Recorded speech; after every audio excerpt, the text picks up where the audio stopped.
A lonely countryside house on a stormy night. Wind howls through the trees. Rain taps against the windows. David, a 36-year-old journalist, had just moved into an isolated rental home to finish his book. It was supposed to be peaceful, just him, his laptop, and the endless stretch of woods outside. At exactly 2:37 a.m., a slow, rhythmic knock echoed from the front door. Thump. Thump. Thump. David's heart skipped a beat. No one should be here at this hour. He hesitated but walked to the peephole. There, standing on the porch, were two children. A boy and a girl, around 10 years old. Their clothes were old-fashioned, damp from the rain. They didn't have umbrellas.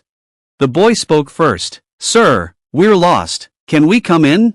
Something felt wrong. Their voices were flat, emotionless, and the girl was staring straight at him without blinking. David didn't open the door. Instead, he called out, "Where are your parents?" There was a long silence.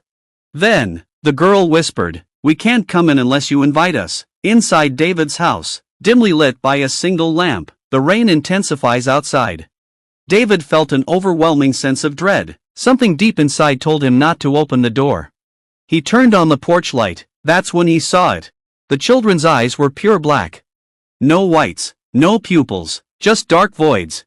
His stomach dropped. His breath caught in his throat. He stepped back, heart pounding. The knocking started again, louder this time. Thump. Thump. Thump.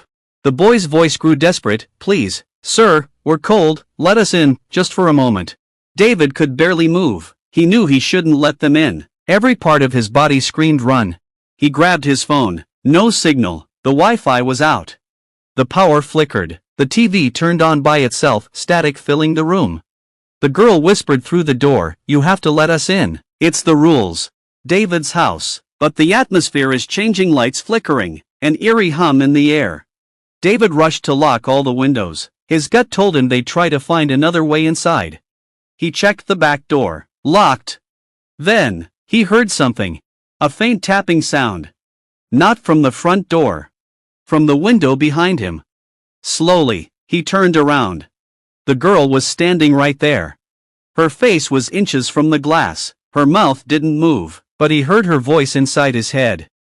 "Let us in." David stumbled backward, knocking over a lamp. Then he heard a second tapping sound. The boy was at the other window. Both children were staring directly at him, unblinking. Then the girl smiled. The house plunges into darkness. David is trapped inside. The lights cut out completely. The rain stopped instantly. A deep silence filled the house, no wind, no insects, no sound at all. David held his breath. His heart pounded so loudly it echoed in his ears. Then, footsteps. From inside the house. He turned, grabbing the nearest object, a fireplace poker. The footsteps moved toward him. David reached for his flashlight and flicked it on. Nothing. The room was empty. Then, in the dark, he heard a whisper. "You invited us in." His blood ran cold. He hadn't. Then, he saw it. The front door was slightly open. The next morning everything seems normal, but something is very wrong. David woke up on the floor. The door was locked. His phone had full signal. The lights worked fine. Had he imagined everything? Then, his eyes fell on something. Muddy footprints, small, leading from the front door. David checked his security cameras. At exactly 2:37 a.m., two figures appeared outside his door, but when the footage played back, he never opened the door. Yet the children were inside the house. The last frame of the footage made his stomach drop. It showed him standing in his living room, staring directly at the camera. Behind him, the two children stood, smiling. The screen glitched. Then, static. David's eyes widened. His breathing became ragged. Then, he felt something cold on his shoulder. A whisper in his ear. "You're ours now." The screen cuts to black. The camera fades out as a distorted whispering sound plays. A final message appears. "If you ever hear knocking at 2:37 a.m. don't open the door."